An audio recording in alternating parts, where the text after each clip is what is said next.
cumprimentando a todos e a todas. Consegue aumentar a tela? Vou aumentar agora, estava iniciando a gravação.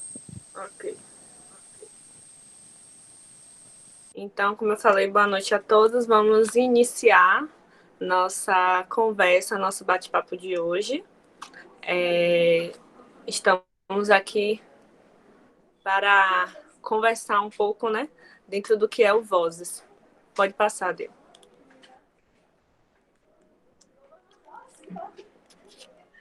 Então, todo mundo que está aqui pela primeira vez sempre se pergunta, né, o que é o projeto.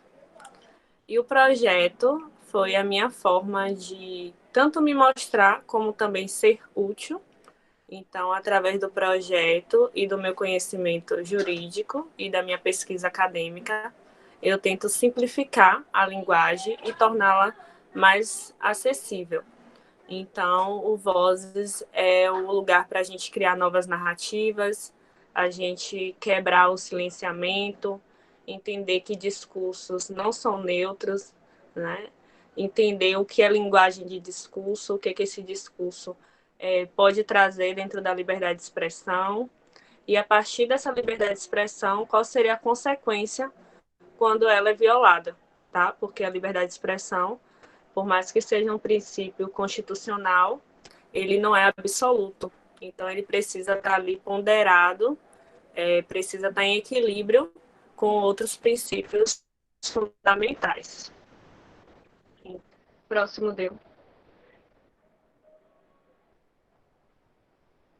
Então, como eu falei, é a minha forma de ser útil, porque é através do meu conhecimento que eu compartilho com vocês e trago outros profissionais também para poder fazer esse combo de novas narrativas.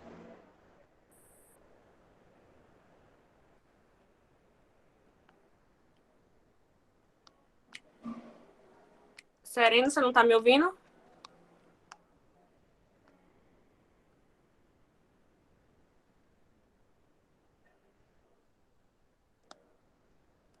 Eu estou apresentando um slide, que é a apresentação da reunião, e estou falando. Você não está conseguindo me ouvir? Eu estou ouvindo normalmente.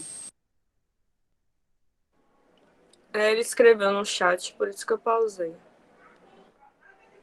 Sim, então como funciona a reunião, né? A reunião tem regras, não tem regras.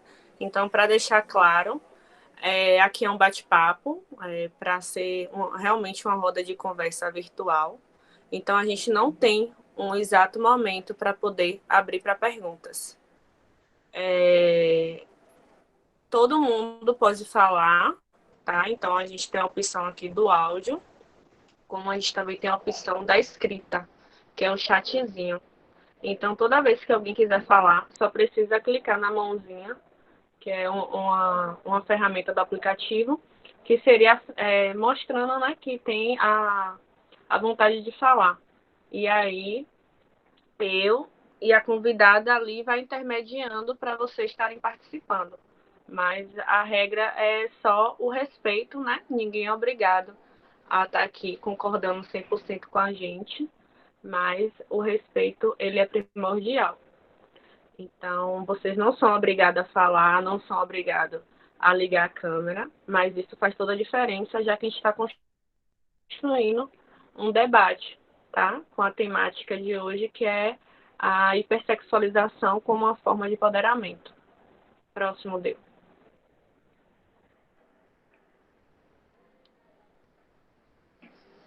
Então, o objetivo do projeto, ele consiste em expandir e alcançar o máximo de pessoas possíveis. Então, esse é o objetivo principal do projeto. Então, se eu consigo, dentro do meu conhecimento, tá aqui falando, tá aqui trazendo reflexões, o objetivo do projeto ele já está acontecendo. Então, é um projeto que ele acontece, né, dentro desse modelo, devido à pandemia virtual, mas o interesse é que ele vá para o físico, né? Então, quando a gente estiver em outro cenário, que a gente possa se encontrar e que esse projeto também ele seja levado para escolas e, e faculdades, tá bom? Então, Sereno, se seu áudio tá ruim, qualquer dúvida você pode escrever enquanto você tá ajustando aí, tá ok? Próximo, Deu.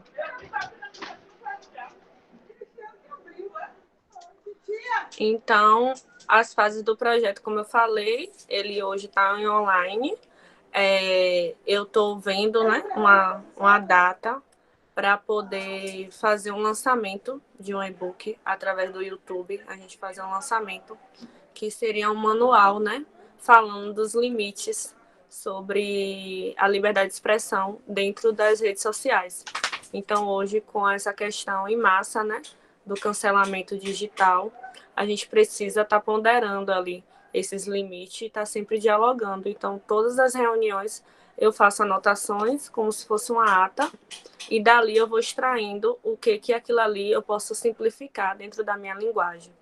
Então, o Vozes, quando ele for para a parte física, né, a parte presencial, ele vai ter uma equipe interdisciplinar, composta por diversos profissionais de áreas diferentes, porque até dentro da minha pesquisa acadêmica, eu sempre priorizei a interdisciplinaridade. Então, eu acredito que outros profissionais, junto com a área jurídica, tem muito que agregar para a sociedade civil, que seria todos os usuários das redes sociais. E aí, nessa fase, né, seria o presencial dentro de escolas e faculdades, como eu falei. Próximo.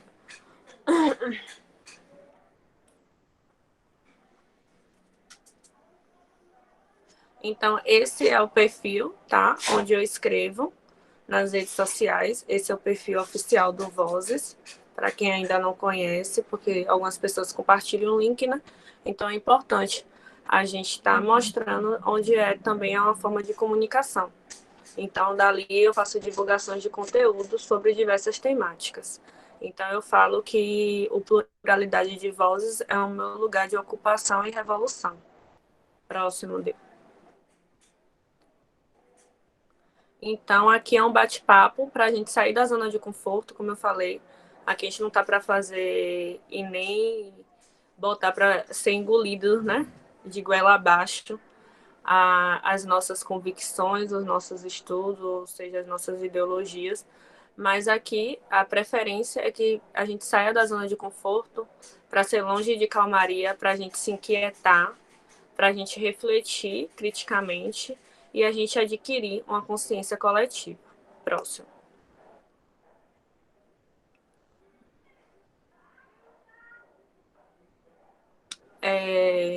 Então, como eu falei, é a liberdade de ser quem somos com a responsabilidade por nossas escolhas. Então, é muito importante a gente ter essa dimensão que é como seres livres, a gente precisa também assumir as nossas consequências.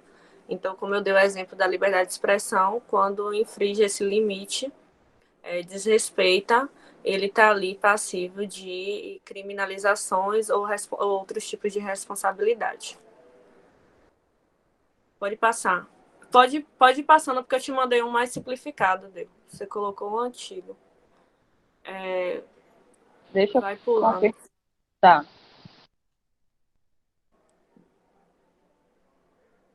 Pode passar. Pronto. Deixa ali na minha fotinha. Então, me apresentando, né, já que eu falei um pouco do projeto, a gente precisa saudar as mulheres que vieram antes de nós, né? É assim que hoje eu tenho essa possibilidade de estar aqui, dentro dos recursos, né, que é o celular, a internet, tudo que faz essa possibilidade de eu estar aqui conversando com vocês, ter conseguido me formar, ter feito minha especialização, estar começando outra especialização. Então, nada seria sem a minha história. Então, por isso que eu coloquei que meu caminho é novo, mas meu povo não. Então, eu coloquei meu avô, a minha mãe, o meu pai, a minha avó.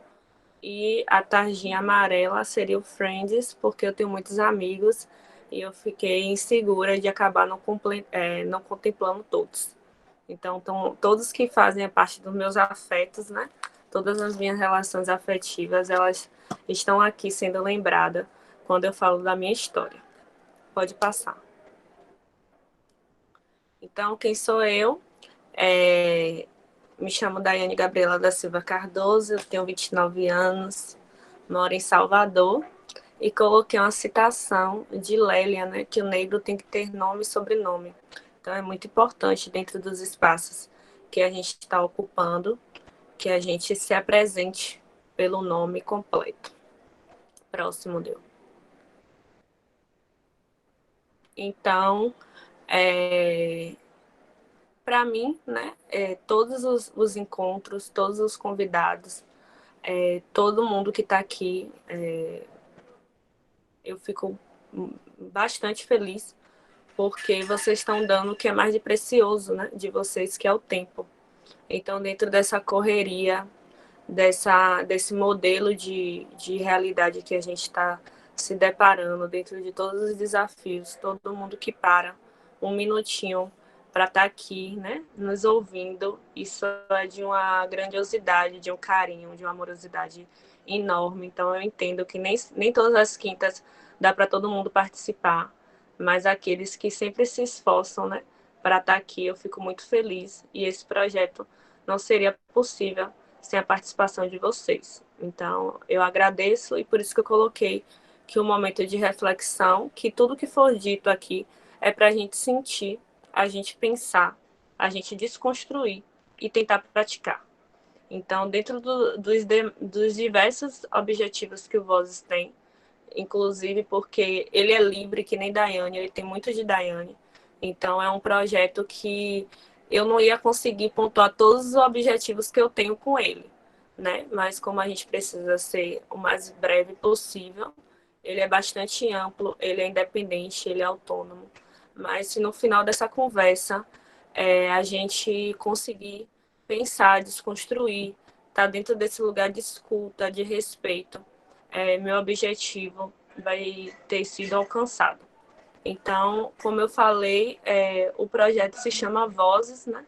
E é importante o convidado se apresentar. Então, eu passo a palavra e peço que ela se apresente, fale quem ela é. E eu agradeço que é mais um convidado que não me conhece pessoalmente, que não sabe da minha história, e ainda assim aceitou esse convite de estar aqui. Então eu fico muito feliz quando eu abordo as pessoas e elas não se assustam comigo, elas me dizem sim, né? E aí eu ainda brinquei com minha amiga hoje que esse ano é o ano do sim. Então tem muitas coisas que eu não me coloquei, que eu não, sei lá, talvez a daí em diante não se colocaria para fazer. E hoje eu estou aprendendo a dizer sim para muitas coisas dentro desse universo de descoberta e curiosidade. Então se apresente, linda, e uma boa noite a todos. Boa noite a todos, a todas, a todes. Bom, antes de eu começar a me apresentar, já quero agradecer o convite, porque da mesma forma como a Daiane disse que ela se sente surpresa quando as pessoas aceitam o convite dela, sem se assustar, eu fico muito feliz quando as pessoas vêm falar comigo, propor coisas, sem que a gente já tenha se encontrado pessoalmente, né? Eu acredito muito nesses encontros que o universo prepara, e a gente sempre encontra quem a gente precisa na nossa caminhada. Eu me chamo Laísa Camargo, eu sou gerontóloga, é minha primeira formação. Então, dentro da gerontologia, eu estudo o processo de envelhecimento e eu faço a gestão desse processo de envelhecimento.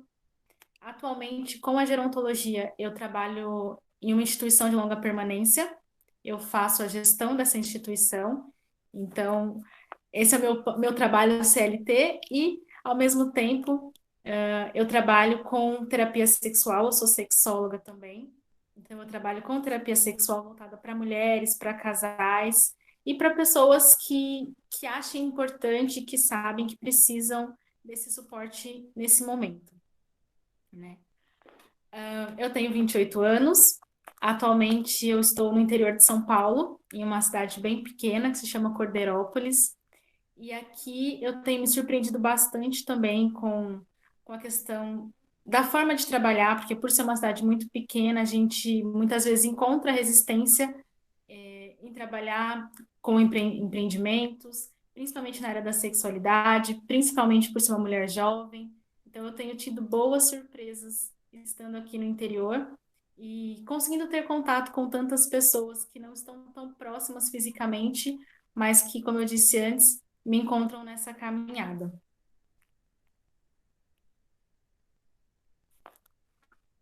Para mim, foi um desafio, eu diria, vir participar hoje com vocês também sobre esse tema, né, empoderamento e hipersexualização. Eu gosto muito de falar, eu sou muito faladeira, então eu acho ótimo esse formato de roda de conversa, onde a gente consegue ter essa troca, onde não tem uma pessoa se sobressaindo à outra. Eu acredito muito que a gente tem que trocar sempre, né? Então, fiquem à vontade, como a Daiane disse, eu adoraria que vocês interrompessem, espero que interrompam quando tiverem vontade de falar alguma coisa, de compartilhar algo, que assim a gente vai fazendo desse encontro mais rico do que ele já é por já estarmos aqui.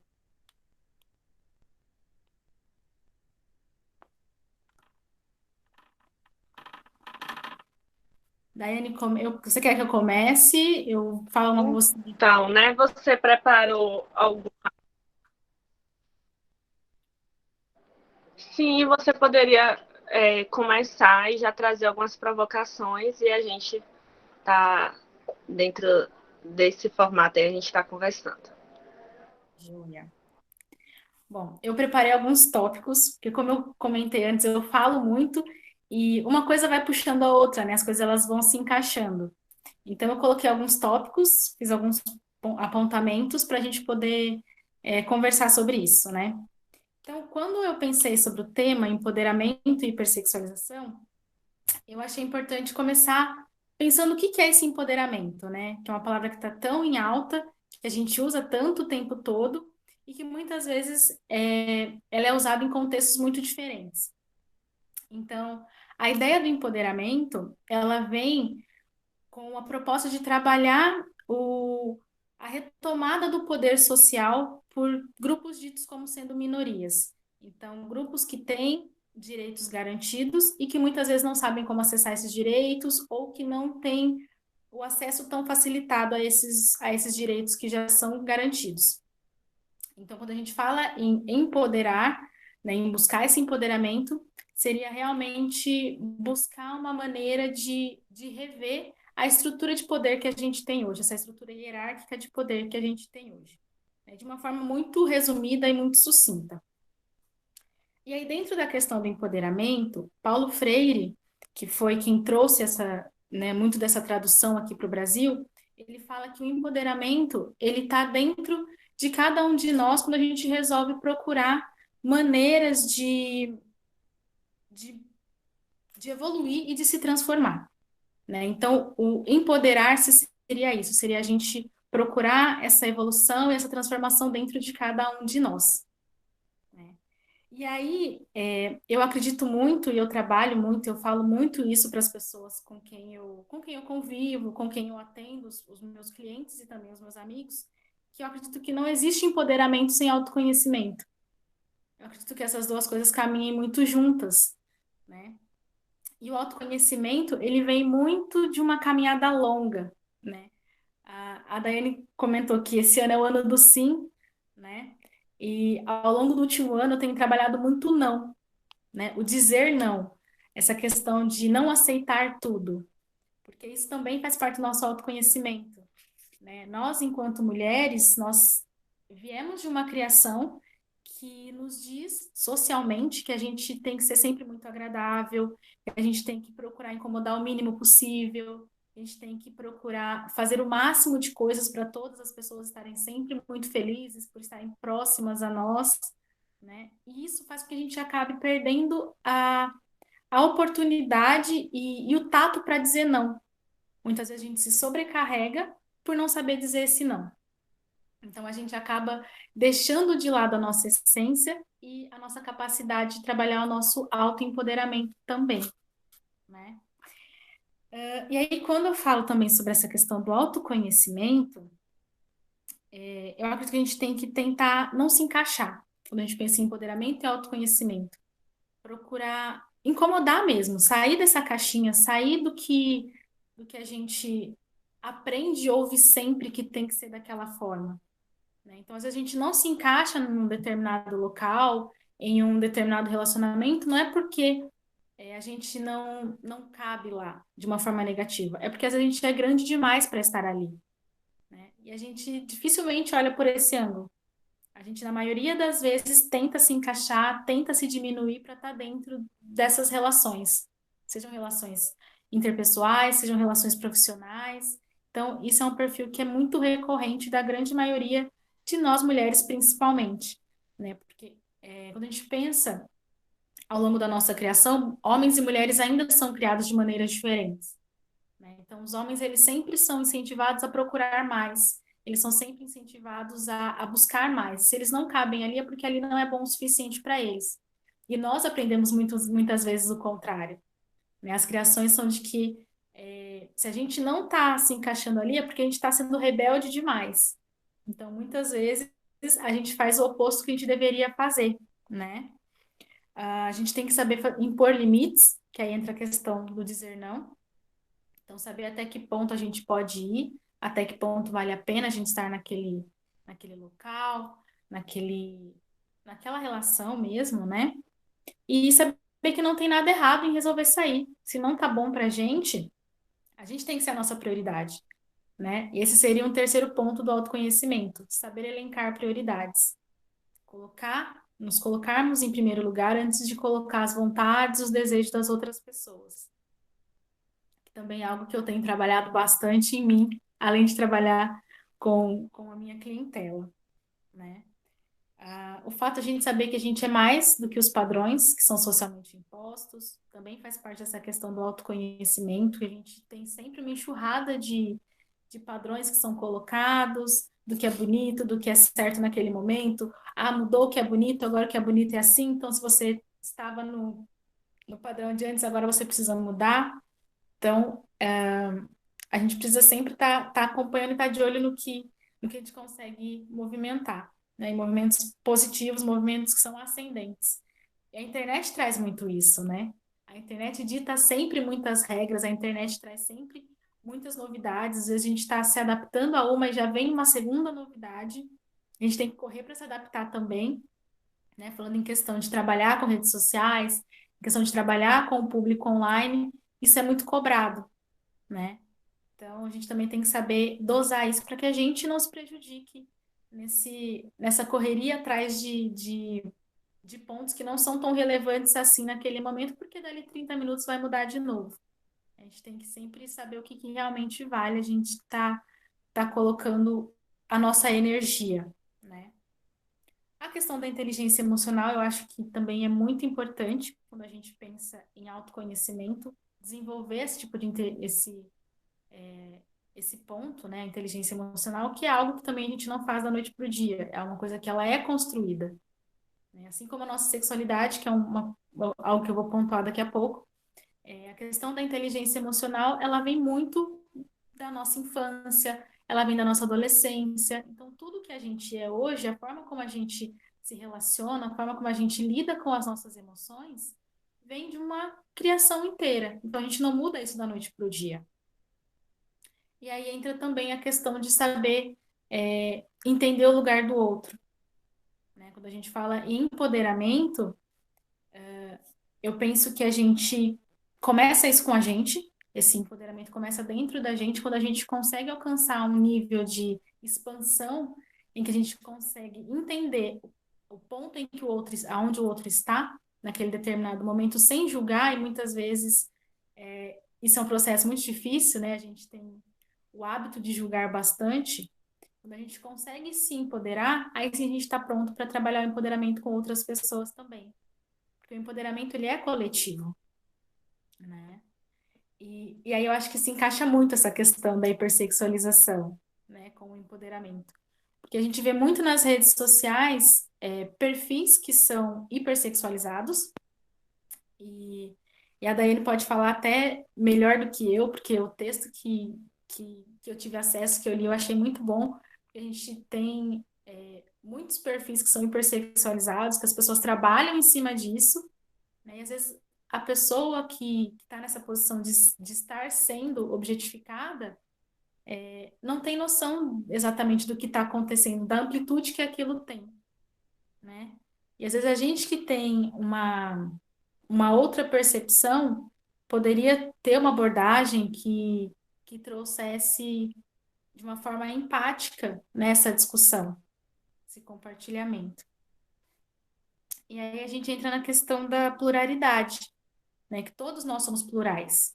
Então, cada um de nós é um mundo inteiro, cada um de nós é um universo, e o fato de a gente não ter as mesmas experiências faz com que a gente enxergue de formas diferentes essas questões voltadas para a nossa sexualidade como um todo, né? E aí, quando eu falo em sexualidade, eu falo sobre experiências que a gente constrói ao longo da nossa vida. Isso é uma coisa que eu acredito ser muito importante a gente conversar e discutir. Porque a sexualidade, ela muitas vezes é entendida só como sexo, né? Só como relação íntima. E não, a sexualidade, ela é muito ampla e ela nos acompanha ao longo de toda a nossa vida, né? A sexualidade, ela é composta pelas características que a gente tem, pelas características emocionais, características sociofamiliares, características culturais, as nossas crenças, os nossos valores, e tudo isso é o que vai nos acompanhando e que é mutável ao longo da nossa vida também, né? Uma crença que a gente tem hoje, a gente pode trabalhar, desmistificar e ter uma crença diferente no futuro. Isso faz com que a gente mude e amplie as nossas relações também, né? Eu não sei se está parecendo muito confuso, porque tudo está muito conectado na minha cabeça. Se ficar muito confuso, por favor, vocês me pontuem, tá?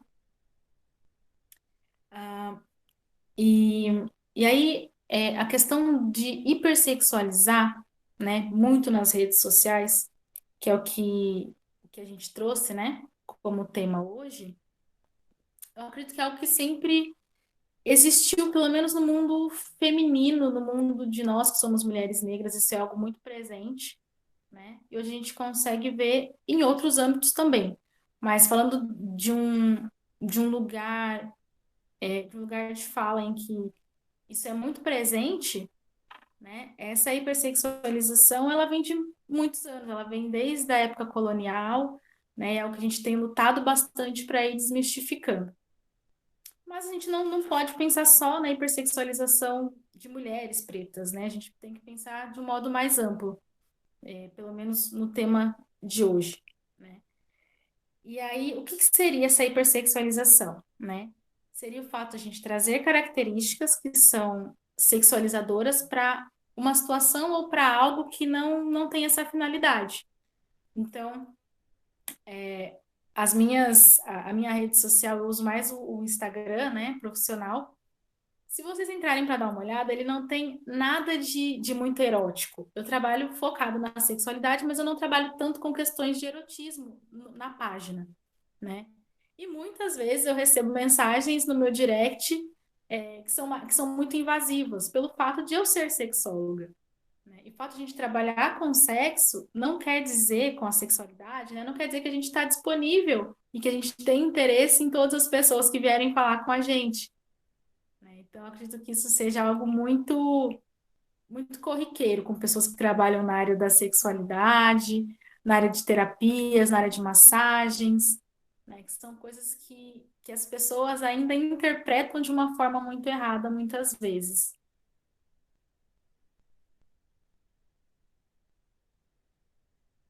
né? E aí o corpo feminino ainda é um corpo que, historicamente, ele é hipersexualizado, né?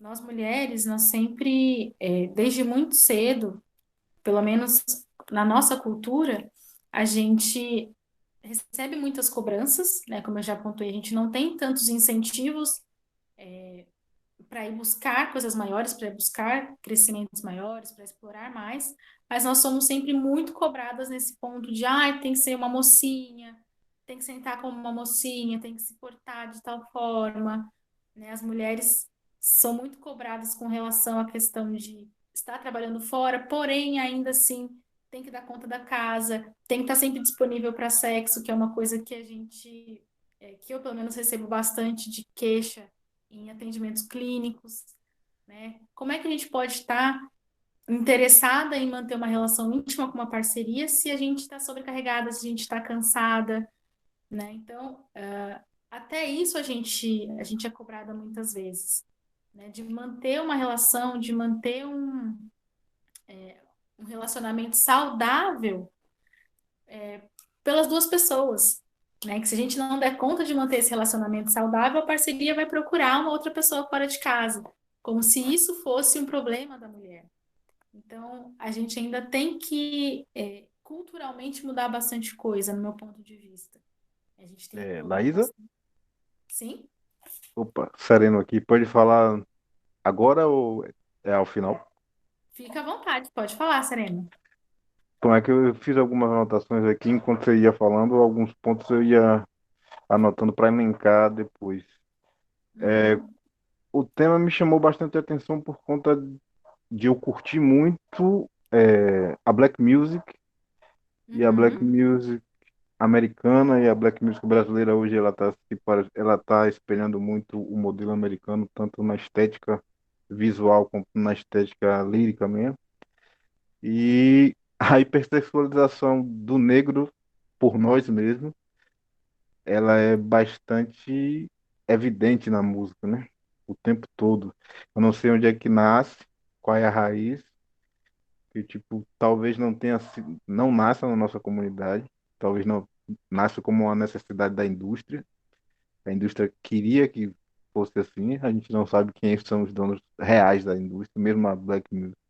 Na verdade, a gente sabe quem são os donos, mas é melhor não, não citar quem são os verdadeiros donos da indústria. E me incomoda bastante essa parte do autoconhecimento, que faz com que a gente não se conheça o suficiente para negar, como você está falando aí agora. Não, eu não preciso estar semi-nu para fazer uhum, uma música sexy, tá bom? E tipo, eu não preciso falar de sexo para a música ser sexy. Então, eu não preciso angariar atenção de forma sexualmente objetiva, né? uhum, Para que isso se torne poder, né? E eu não sei se eu considero ainda, e aí é que eu tipo faço a provocação, eu não sei se eu considero isso poder real. uhum, Tipo, tá muito dissociado, eu vejo como coisas dissociadas. Você, tipo, você tem seu cabelo crespo, bonito pra caralho, você tá bem, obrigada. ok, mas não tá hipersexualizado, é o que você acabou de dizer, assim, tipo, são coisas que são distintas, e tua beleza intelectual também foi explicitada aí, você demonstrou um grande conhecimento bem forjado em outros aspectos, e não precisou fazer nada disso, tu não precisou mostrar, se quisesse, tipo, tá de decote, ok, é um direito, mas não uma obrigação. E em determinado momento, eu acho que houve um recorte que partiu para esse lado, que tudo que a gente fizesse tinha que ter esse viés de sexo, sexo, sexo, sexo, sexo, dentro da nossa própria cultura. Quando eu falo da nossa cultura, é dentro desse contexto da Black Music. E isso está Uhum. ficando cada vez mais amplo e parece que está sem freio. Você acha que E está aí, hipersexualizado demais? porque Uhum, parece que tipo, ficou tão. É um direito, óbvio, mas é um uhum. direito que parece que virou obrigação. Parece que se não for assim, não vende, né? Não tem acesso. E que quem Uhum, não é assim não tem poder nenhum. Essa é a ideia que me parece, tipo assim, ó, garotas e garotas que não têm corpos esculturais e que não se portam determinada forma, estão escanteados. Esses daí são marginalizados mesmo. Aqueles dali são os que têm poder real, porque eles têm uhum, o corpo ideal e eles têm coragem de exibir esse corpo ideal de determinada forma. Só que, ok, isso aí pode ser uma fase de autodescobrimento, de aceitação, beleza. Estão se descobrindo, estão se aceitando, mas e a outra etapa? Isso é só uma fase. E a outra etapa? Porque se só tem isso, não tem mais nada, na verdade, né? É um poder que é efêmero. Sim. Eu acredito muito, Sereno, que entre nessa questão de você já encontrou esse poder, né? Quantas outras pessoas que fazem parte desse nicho musical, que gostam desse tipo de música, também entenderam isso, né? Porque a gente às vezes ouve muitos nãos, e aí para a gente parar de ouvir esses nãos, a gente vai se adaptando ao que a gente sabe que é mais fácil de ouvir um sim. A gente acaba perdendo isso, né? A gente acaba perdendo a essência que a gente tem. Porque é cansativo a gente estar sempre ouvindo esses nãos e batendo sempre nessa tecla. Mas eu acredito que Justo. tem, que a gente tem muito que evoluir ainda, né? Agora a gente está conseguindo ter voz. Nos últimos 30 anos, vai mais ou menos, a gente tem visto uma maior representatividade de pessoas negras na televisão, de pessoas negras fazendo papéis em novelas que não são só papéis na parte da Subalterno. são, exatamente, não são só papéis subalternos, são papéis que mostram uma escolaridade mais alta, um poder aquisitivo mais alto. E aí entra naquela questão de, tá, eu vou consumir isso, mas eu vou consumir porque me interessa. Se não me interessar, eu não Hum, consumo, né? A gente tem um poder aquisitivo e muitas vezes a gente não sabe usar esse poder, né? Muitas pessoas Justo. não têm acesso a essas informações para conseguir ter esse posicionamento. Porque se a gente realmente tivesse acesso a esse tipo de informação, se a gente conseguisse educar a nossa sociedade, o nosso povo de uma forma geral, a gente conseguiria ter muito mais mudanças do que a gente já tem Muito mais hoje. coisas. E aí passa Exato. pelo primeiro ponto que eu anotei aqui que você falou, que é o incomodar, né? Que a gente às vezes não quer incomodar, mas acho que o primeiro incômodo, isso daí já é um método que eu sigo pra mim, o primeiro incômodo é o meu incômodo diante do espelho, né? Eu me incomodo comigo mesmo, às vezes com minha hipocrisia, às vezes com qualquer coisa que esteja me fazendo ficar para trás, me acorrentando ainda, né? Eu falo muito com minha mãe assim, ó, passe um pouco de menos tempo na frente da televisão, porque isso daí é uma escravidão real, né? Essa ainda Uhum, é uma forma real de escravidão, você escravizar a mente e moldá-las do jeito que você quer. E aí quando você falou em incomodar, e tipo, às vezes a gente tem uma ânsia por raiva, por rancor, pelas estruturas serem ainda as que são, de incomodar o outro, mas a gente não tem preparo nenhum para incomodar, a gente não sabe nem o que é que quer reconstruir. Então, essa parte da hipersexualização, ela ainda bate muito nisso, assim, ela deixa a juventude um pouco mais confusa do que esclarece coisas, tá bom? Tipo, agora eu tenho um exatamente. poder, eu posso andar na rua com um short minúsculo, ok? Você sempre pôde andar com esse short minúsculo. Eu sei que não, Uhum, tipo, e é o que a indústria quer, que você ande assim. Vai vender mais shorts, vai vender mais sexo. uhum. Exatamente, a gente tem muito essa dificuldade de separar as duas coisas, né? E aí que eu falo, eu sempre bato na tecla de que a gente precisa ter educação financeira, a gente tem que ter educação sexual, a gente precisa ser educado enquanto sociedade, né? Porque quando você me diz assim, eu me incomodo quando eu me olho no espelho, isso já é um passo. Então você já sabe o que está te incomodando. E agora você tem que pensar, o que que eu faço para mudar esse incômodo? Porque hipócrita todos nós somos em um determinado momento. Todos nós somos egoístas em um determinado momento. E é feio falar isso em voz alta, né, a princípio.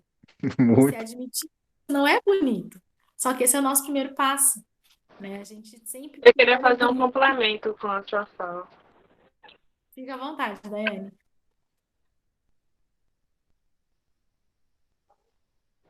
Não, eu ia fazer um complemento quando você falou a questão da gente aprender, né, a dizer não, no sentido de o não ser autovalorização, né? Então, quando estiverem fazendo um convite que você acha que é impróprio, que não vai te acrescentar, você simplesmente ter coragem para não aceitar aquele pouco que estão te ofertando. Mas eu acho assim que quando a gente fala de sexualização e hipersexualização, e você trouxe o ponto do corpo feminino, eu acredito que a mulher ela tem que estar sempre provando que ela é além de um corpo bonito, primeiramente, né? Então, quando eu vi uma postagem de uma jornalista que ela sempre apresentava dentro do perfil dela postagens, cards, né? Esses conteúdos em forma de cards. Ela não se mostrava tanto. E aí, quando ela postou um vídeo dançando, né, um momento de lazer, ela foi super mega criticada. E a sociedade, que eu falo no todo, homens e mulheres. E aí as pessoas começaram a questionar: eu não estou aqui para ver sua bunda, eu não estou aqui para ver seu peito, eu não estou aqui para ver sua dança, eu estou aqui para ver o seu intelecto, né? Que seria o conteúdo que ela escreve super bem. Então, isso me chamou bastante atenção, porque o direito, né, tem uma teoria muito linda que a gente estuda, que a gente decora, mas a prática as pessoas estão sempre violando isso. Então, se de fato ela tivesse esse direito que ela estava em exercício, as pessoas não tinham que estar fazendo esse tipo de discurso. Então, quando a gente vê essa questão da sexualização para a hipersexualização, a gente tem que pensar, enquanto sociedade, quando a gente critica aquele outro que está usando o shortinho, quando a gente critica aquela mulher que está dançando, quando a gente. Porque quando você fala do não e dizer não ao padrão, porque eu tenho muito isso na minha cabeça, que a gente não precisa se encaixar, né? A gente tem o nosso estilo. Vai ter um dia que, sei lá, você pode estar em uma fase de estar querendo só usar roupa preta. Vai ter um dia que você está querendo usar o colorido. Você tem essa liberdade de se mostrar, de se apresentar como você quiser.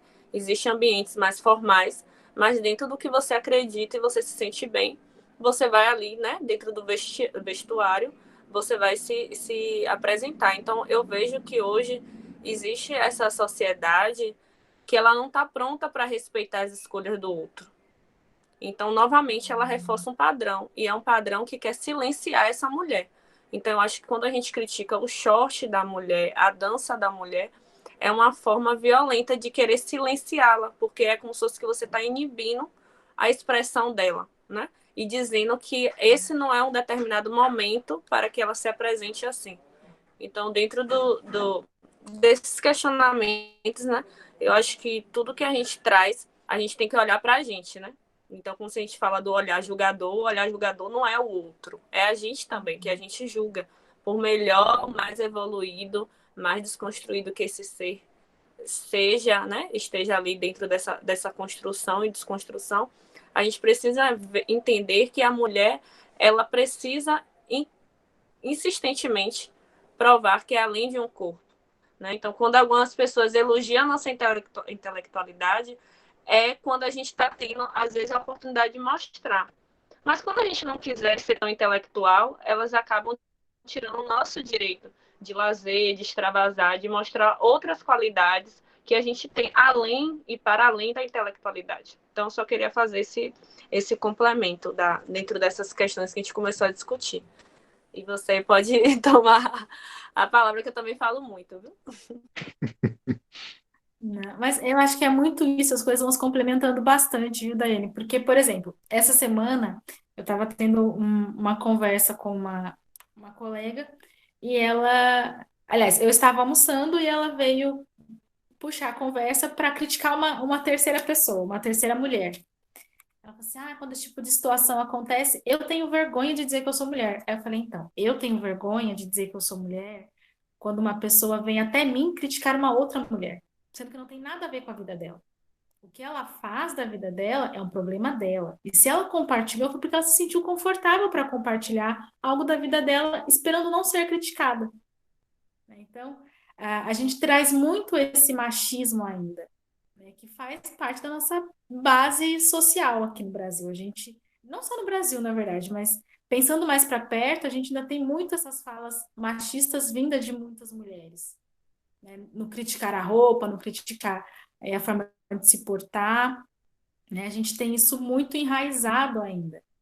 E é justamente o que você disse, a gente critica porque a crítica é uma coisa que faz parte da gente mesmo, né? É como a gente estava falando um pouco antes sobre essa questão de, eu sou, às vezes eu sou hipócrita, às vezes eu sou isso, eu sou aquilo. Faz parte do nosso ser humano. Então a gente tem que estar sempre se policiando para ser menos isso em determinadas situações, né? Por mais construído que a gente seja, vão haver situações que vão deixar a gente desconfortável, que vão deixar a gente chocado, né? Porque a gente não está 100% acostumado a tudo. Diga, Sereno. Eu vou voltar para esse ponto do que a Dai falou, que eu fiquei refletindo sobre ele, sobre o que a gente falou antes dela se manifestar e agora. Porque a gente está usando o termo hipersexualização, né? Não é sexualização, é a hipersexualização, né? Quando a gente joga a sexualização lá para cima, que Uhum, é quase como se a gente usasse o sexo como marketing de qualquer coisa, né? Publicizar um produto. Então, a, a gente, vamos falar, a mulher está sendo usada como um produto para vender outros uhum. produtos, talvez. Ou para vender sexo, que já pode ser Serviço. isso, serviço. Uhum, E quando a gente está falando de sexualização da mulher, nesse sentido, eu acho pernicioso porque se torna exemplo de saída única para muitas garotas, por exemplo, da periferia.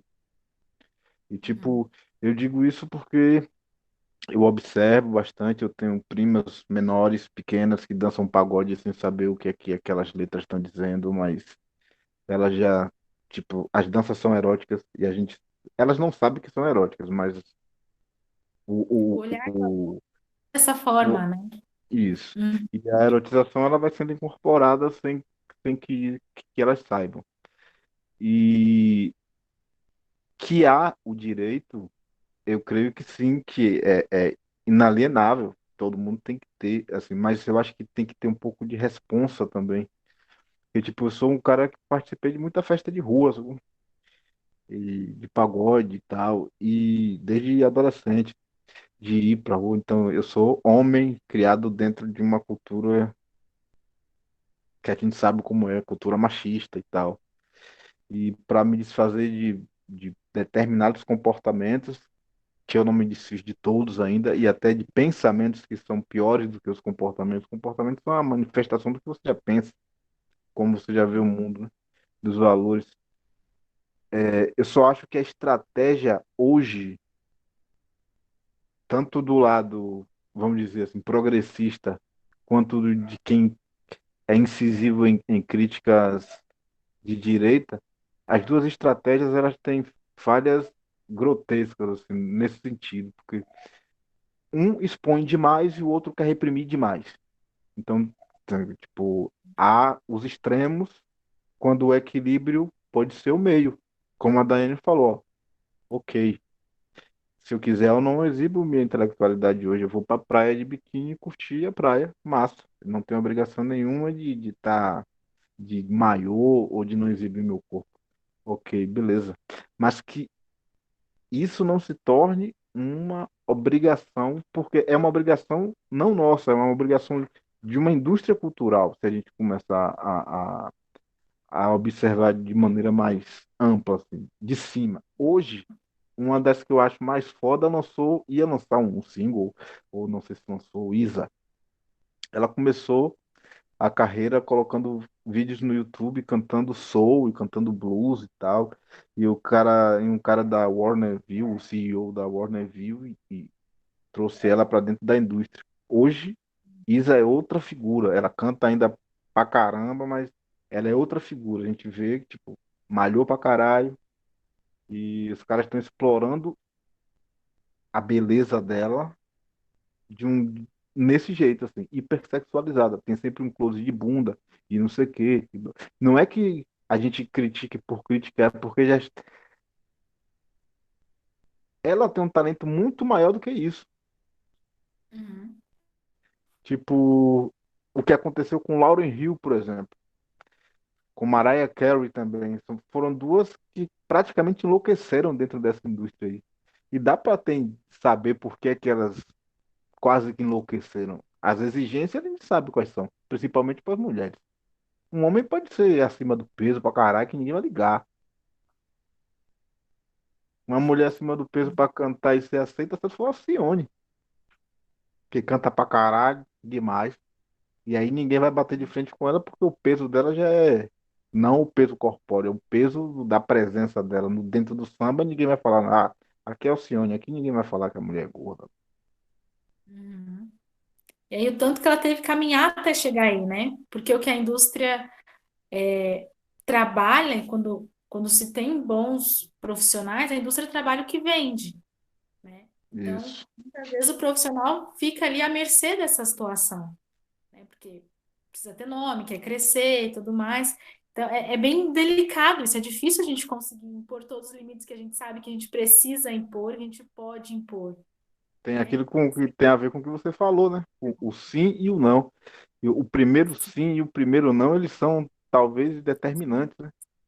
Sim. E o encontrar esse equilíbrio, né? Como a gente consegue encontrar esse equilíbrio? A gente consegue estar sempre nesse equilíbrio? Eu acho muito difícil. Não, Eu nunca. acho muito difícil. E o que a gente vê é isso, é o que a indústria quer mostrar, né? O quanto que a gente não. O El Chan deslanchou nos anos 90, né? Os Mamonas Assassinas, todas as músicas a gente ouvia, a gente dançava, a gente não entendia exatamente o que estava sendo dito por conta do duplo sentido e tudo mais, mas era o que estava em alta no momento, né?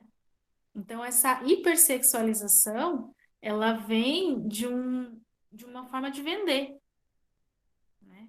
É um ponto que a indústria traz para venda, seja de imagem de pessoas que trabalham na música, que trabalham com audiovisual, na internet principalmente, né? Então, isso é algo que vende muito. Justo. Eu vejo assim que, por exemplo, esse exemplo de Isa, né? Alcione, Isa, as pessoas que trabalham no mundo artístico sabem mais do que eu quanto elas precisaram se posicionar e abdicar de muitas coisas para essa caminhada, né? Alcione, independente da voz, do prestígio, da qualidade que ela tem como artista, ela não nasceu assim, né? Quantos nãos ela recebeu, né? Quantas críticas ela recebeu. Hoje ela está em um patamar que talvez, para alguns, né, que a gente não pode generalizar, o peso dela, corporal, seja irrelevante. Mas toda essa construção, isso deve ter sido um tabu que ela foi quebrando e tendo que, mais uma vez, comprovar que a voz dela, o caráter, a pessoa, a música, tinha muito mais valor do que o estereótipo. Mas quando eu vejo essa questão de Isa, o que eu vi, né, dentro de uma postagem, foi até um desabafo dela, acho que tem mais ou menos 2 anos isso. Eu procurei, mas hoje foi meio corrida, eu não consegui trazer, porque é legal a gente trazer exemplos, né? Trazendo isso para a rede social. Eu queria trazer 2 pontos para você continuar a falar, Laísa. A Isa postou assim, que ela, né, poderia lançar a melhor música, com a melhor parceria, com a melhor gravadora, né? Poderia estar em um DVD, em um making off, em um lugar internacional. Nada, né? E ela mostrou a questão das curtidas que ela recebeu. Então, toda vez que ela mostrava o corpo, era muito maior, né? De curtir. Então, curtir é que aquele consumidor ali tá achando legal, né? Tá dando engajamento. Então, a gente vai reduzir a curtida somente a isso aqui para esse exemplo. E aí foi muito interessante, né? Porque ela, dentro das métricas do algoritmo, do marketing que rodeia ela também percebeu isso. Não é que hoje, né? Eu não tenho essa noção, não posso afirmar que ela se utilize disso, talvez, dentro de alguns momentos, como engajamento mesmo. Eu não quero reduzir a isso. Só é a problemática que é, o próprio consumidor que está ali pela música dela, muito, na maioria das vezes, acaba gostando bem mais quando é o corpo. Né? E não é porque é o corpo de Isa, é porque é o corpo de uma mulher, por mais que o corpo dela seja exuberante, é porque ela está mostrando. E isso, dentro do capitalismo, sempre foi um produto, né? E sempre querem que a gente, né, dentro de todas as nossas funções e profissões, a gente acabe fazendo isso, né? Existe essa influência, mas eu acho que o ponto é quando você vê o artista que você é, a ascensão que você conseguiu, e seu público que tanto te acompanha, que viu toda a sua trajetória, está justamente maximizando somente seu corpo, porque aí ela falou, tipo, ela trouxe um print triplicou, né? Então, por exemplo, bateu o recorde de curtida que talvez dentro da carreira dela ela nunca recebeu, com trabalhos maravilhosos. Então, isso é um problema só de Isa ou de todos, né? No sentido de que o consumidor é quem dá o engajamento e o poder é o influenciador, né? Não é somente Isa que, mostrando ou não o corpo, ela vai conseguir talvez objetivo, mas aquele todo público ali é a coletividade que vai trazer essa ascensão.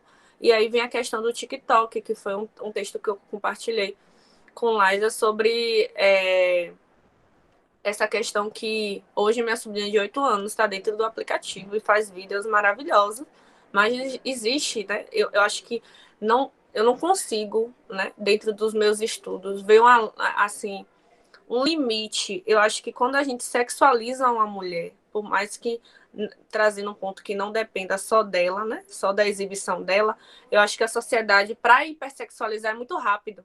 Então a gente não consegue ali tá limitando, dizendo, não, eu só sexualizei, quem hipersexualizou foi você que trouxe seu corpo. Eu acho que hoje eu não consigo, né, mensurar exatamente esse limite de distribuir, porque a gente quer distribuir culpa, né? A gente quer dizer assim, não, mas devido a isso, você exatamente teve essa consequência. Eu não consigo ver. Acho que quando a gente sexualiza, a gente já está caindo no abismo para o hipersexualismo. Mas hoje, dentro dessa análise do TikTok, eu vejo muito mais o hipersexualismo. Então, hoje, as pessoas entenderam que elas são um produto e que elas vão ganhar recebido, elas vão ganhar visibilidade da marca, elas vão ganhar uma ascensão social, um poder econômico. Então, essas pessoas que o público do TikTok é adolescente, então são pessoas que ainda não têm uma formação acadêmica, são pessoas que é mais fácil a manipulação, são pessoas de classe C, então são pessoas que não têm a mesma instrução, tá? Por mais que ele siga ali talvez um influenciador que seja da classe A, mas ali a sua maioria é a classe C. Então o que eu vejo do TikTok? É uma ferramenta que hoje eu vejo a maior hipersexualização. Mas dentro do conteúdo do Instagram, que ele é tão diverso, que ele não se resume só em dancinha, em produzir conteúdo tão imagético assim. Eu vejo que o TikTok ele veio para fazer assim, olha, eu preciso de um objeto de estudo e quem quer saber sobre hipersexualização, mergulha aqui, porque vai ter muito material, sabe? Então eu vejo o TikTok dentro desse caminho. Então eu queria que você falasse assim um pouco sobre isso, porque eu não consigo achar que uma sociedade que sexualiza o corpo, que faz piadinhas do corpo, como aconteceu agora com o rapaz que foi preso no Egito.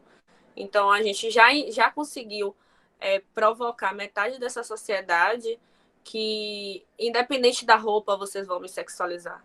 Independente da minha roupa, vocês vão achar que tem direito sobre o meu corpo, seja o toque, seja a opinião.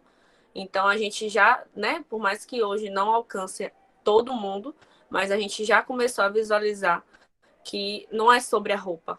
Então você vê um vídeo nitidamente de uma mulher de burca, né, toda fechada, com roupa aqui, só tá mostrando o rosto, e o cara fazendo piadinhas eróticas dentro de um país, de uma outra cultura, porque ele faz bem pior aqui, né? Se ele não se inibiu de fazer e desrespeitar uma mulher em outro local, que não é da sua cultura, ele estava tão blindado aqui de estar fazendo isso dentro da cultura brasileira, que ele se achou no direito de violar o direito de uma mulher. Então, quando eu vejo assim que, né, a intenção não é, a gente não vai conseguir ser exaustivo com o tema. Eu só estou trazendo aqui que dentro do que a gente está conversando, as provocações. Mas é aquele olhar assim que é surreal. Você está vendo uma pessoa totalmente vestida. Qual é a justificativa? É construção social. É você achar que, como homem branco, você tem um poder sobre aquela mulher, né? Então, a gente tem que problematizar esses assuntos para a gente ir para a raiz do problema, que não veio de agora, né? E que a gente também não vai conseguir resolver agora. Mas se a gente pensa criticamente, se a gente constrói, se a gente participa desses debates, talvez a gente ache um caminho mais seguro, né? Principalmente para nós mulheres. Pode falar, Laísa. Mas é muito interessante isso, né? Porque é um fato cultural mesmo, né, Daiane? Eu acredito que em qualquer lugar do mundo a gente tem casos de estupro, a gente tem casos de pessoas de homens que acham que são donos de corpos que não estão ali disponíveis para eles, né? E é exatamente isso. Não é a questão da roupa, não é a questão de como a pessoa se porta, não é a questão da pessoa ter dado uma abertura, é justamente esse posicionamento de se achar dono de outra pessoa, né? E por que disso? Isso é algo que foi culturalmente construído. E a gente vai levar muito tempo ainda para desconstruir, infelizmente, né? Quantos casos a gente não tem de estupros que não são denunciados porque a pessoa que foi vítima vai ser mais humilhada quando ela for denunciar, porque vão querer investigar qual era o posicionamento dela antes da violência ter acontecido, com que roupa que ela estava, aonde que ela estava, com quem ela estava, que horário que era, né? Se realmente ela não queria que aquilo tivesse acontecido, se realmente ela não deu essa abertura. Então, essa hipersexualização, ela acontece o tempo todo em cima das mulheres, né? E acredito que a internet deixa isso ainda mais evidente, porque é como se você tivesse blindado pela tela do seu computador.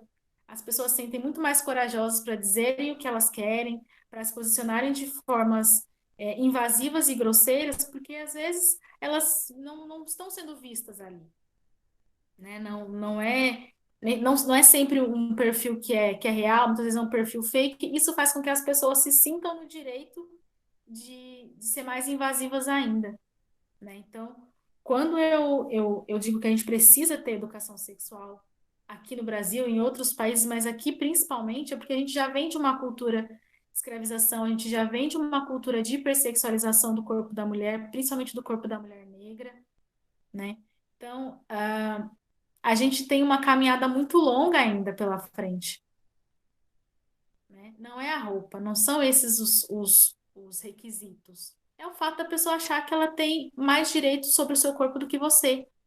É o fato dela achar que por ser um homem, por ser. E muitas vezes, a grande maioria das vezes, os casos vêm de homens brancos, cis, né? Então, o fato de a pessoa se sentir superior a você, se sentir com mais direito do que você sobre o seu corpo, é o que não a impede de cometer um crime como um estupro, por exemplo. E o fato desses estupros ficarem impunes. Porque muitas vezes as violências, elas começam em casa, muitas vezes começam com violência emocional. Até a gente chegar numa violência física, essa violência já começou muito antes, né? Que você possa falar até melhor do que eu com relação a isso. Mas essa hipersexualização dentro da internet é algo que está ficando muito banalizado também, né? É esse linear entre o ter direito e, e o que realmente ultrapassa os limites, né? Porque direito de ir e vir todos nós temos, né? O direito só um minutinho, Serena, de expor o que a gente acha que é válido, todo mundo tem. A questão é essa, é saber aonde que estão esses limites, né? Quem que coloca esses limites? Como a gente se posiciona diante deles? E quem que dá esse suporte para que a gente realmente se sinta seguro, né? Segura, no caso. Diga, Serena, diga. A Dora também Em quer falar. relação, em relação ao que vocês duas falaram, né? Vocês tocaram num ponto em comum que eu também concordo, que é essa sensação do homem branco que ele tem, é a sensação mesmo, eles têm a sensação de que eles são donos. E não Uhum, só das mulheres, eles são donos de tudo. tudo. Então, como eles são donos de tudo, eles podem tudo, inclusive fazer sexo da maneira que eles quiserem e na hora que eles quiserem.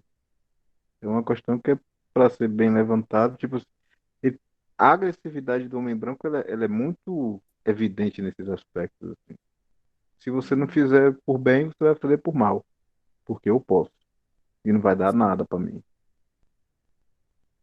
exatamente. Quem é você para negar, né? É. É muito esse pensamento que vem É, na cabeça, né? eu lembrei aqui agora de dois pontos, né? De, em- no ano passado, eu vi um perfil, eu esqueci agora, não sei se é mães orgásticas, eu não vou lembrar o nome agora, mas eu estava fazendo análise, né? E aí, trazendo esse ponto da hiper ou da sexualização e essa linha tênue que existe, é um perfil que ela incentiva a amamentação, né? E critica a amamentação precoce. E aí foi muito interessante, porque várias vezes as pessoas denunciavam aquela foto da mãe amamentando, né? Então, qual foi a análise que eu fiz? Eu até trouxe isso para meu TCC. O leite, ele é visto ali como um alimento. E a mãe, né, visto como a fêmea, ela está ali amamentando sua cria. Dentro dessa linguagem, né? A mãe que está ali amamentando em um espaço público, ou espaço público, gente, é tanto a internet, que é um espaço público, como o físico, tá? O presencial que eu estou citando. E as pessoas acham que ela tem que usar o paninho, né? Então tem essa discussão de não mostrar os seios. E aí a dona do perfil, né, colocou que estava já quase desistindo da página, e na época ela já tinha quase 150 mil pessoas, porque ela estava cansada dessas denúncias. E o Instagram, novamente, ele acreditava que aquilo ali era nudez. Então, hoje o Instagram não existe. Quando Liza falou a questão desse limite, a gente precisa que a plataforma esteja junto com a legislação em prol da sociedade. Então, ali, hoje na plataforma não existe um mecanismo para eu fazer minha defesa. De dizer, olha, é uma foto, tal, já tem um perfil há tanto tempo, essas pessoas que denunciaram tá de má fé e tal. Não existe isso. Se o Face entender que é nudez, eles excluem, né? E aí ela tava falando isso. O problema é da mãe que tá amamentando aquela criança ou das pessoas que estão erotizando o aleitamento materno, né? E eu nunca tinha visto ninguém discutir sobre isso. E isso me atravessou assim, de diversas formas, porque eu também já fui daquelas de falar assim, por que não bota o paninho, né? Não de falar para a mãe, mas de pensar que por que não coloca o paninho, mas no sentido de querer resguardar aquela mãe. Porque a gente sabe que tem homens que vão se excitar com aquilo, infelizmente. Mas quando vem para a internet, né, que são fotos, todo o perfil dela são esses tipos de imagem, né? E quando eu vi ela colocando esse desabafo, eu falei, gente, ela é uma mulher que está gritando em nome do coletivo, né? De todas as mães. Respeitem, né?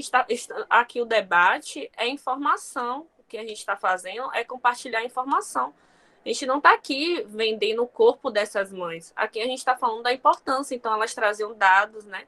Da questão da nutrição do leite, da importância de combater o aleitamento precoce e tal. Então, eu fui porque na minha graduação eu fiz análise de discurso de racismo. E aí eu acabei indo para essa questão de gênero também, né? Já na pós-graduação. Então, é aquela questão, assim, que eu acho que todo debate é importante, porque amplia o nosso olhar. Então, eu nunca tinha pensado sobre essa temática. E aí eu consegui trazer para a especialização e fazer com que os meus professores, que também nunca tinham pensado, olhassem de uma outra forma, né? Então, eu estou contextualizando aqui muito, assim, sucinto, mas o outro ponto era do caso de Marie Ferrer. Marie Ferrer. Ela foi assim, né? Advogado, juiz, promotores, todos os tipos de violação. Mas só uma coisa que eu queria trazer como exemplo foi que o advogado, né, contrário, para, né, mostrar a culpa dela, dizer que o estupro realmente foi culposo, que não existe, ele foi no perfil dessa mulher e de Mari, né? No caso, ele foi no perfil e aí ele quis, né, dentro de uma lógica do juridiquês e todos de toda a legislação que ele tinha ali, né, para tentar argumentar, ele falou assim, olha, esse tipo de mulher aqui, ela só andava embalada. Esse tipo de mulher aqui, ela só andava nua. Esse tipo de mulher aqui só estava bebendo.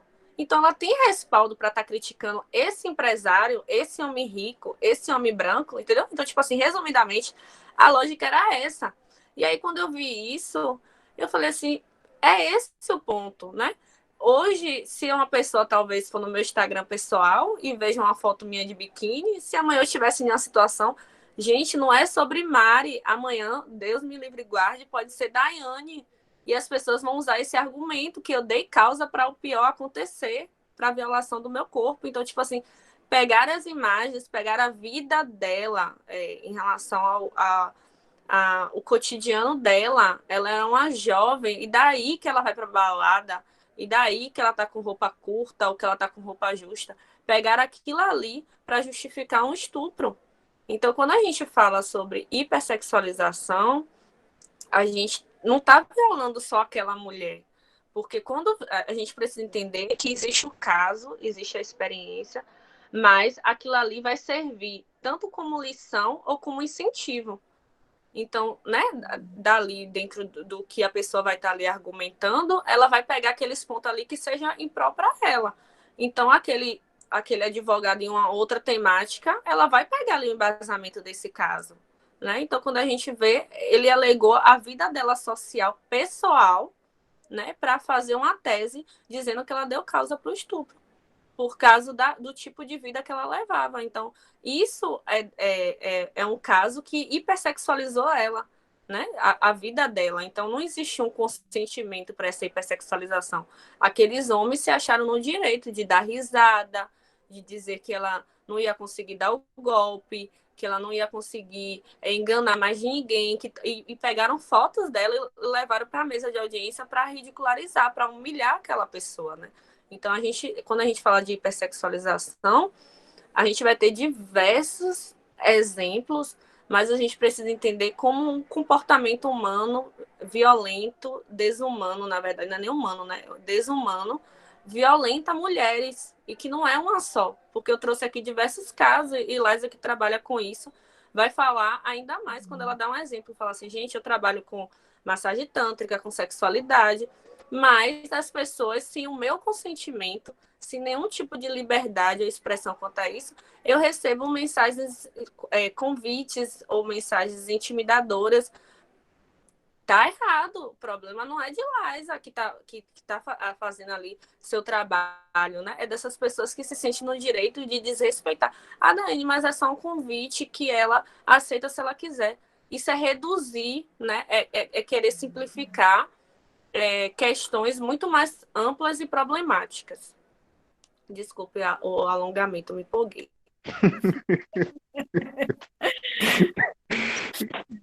Imagina, mas é isso mesmo. O que incomoda é isso, né? Tanto na questão da erotização da amamentação, porque se fosse uma outra situação, se fosse, por exemplo, um carnaval em que a gente vê tanta nudez e é uma questão cultural, é algo que está ali para encantar as pessoas, é o contexto, isso não causa o mesmo incômodo que uma mãe amamentando numa praça sem o paninho para tampar o seio, né?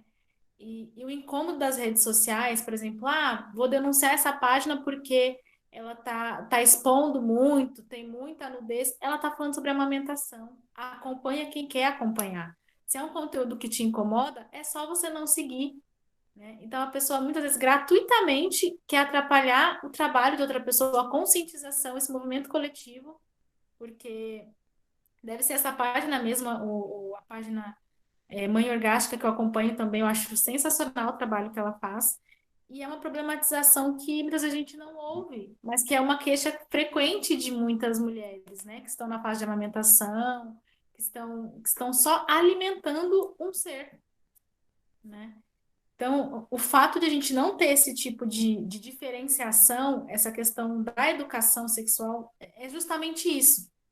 É você saber diferenciar o momento de erotização de um momento de amamentação, que não é para ser erótico, né? O problema dela estar amamentando e outras pessoas, outros homens que passarem por ali ficarem excitados, não é um problema com ela, é uma questão com eles.